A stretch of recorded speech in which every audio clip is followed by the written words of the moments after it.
হইয়া গেছি পর কেমন করে করে বন্ধু পর মানুষের ঘর। আমি অবহেলা সইতে সইতে হইয়া গেছি পর কেমন করে করে বন্ধু পর মানুষের ঘর। আমি এই জনমে তারে চাই না রে,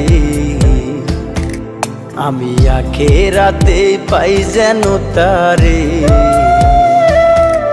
আমি নিজেই নিজে একা হাসি রে, আমায় দেখলে সবাই পাগল বলে রে। ওরে আমার মাটির পুতুল রে, ওরে আমার মাটির পুতুল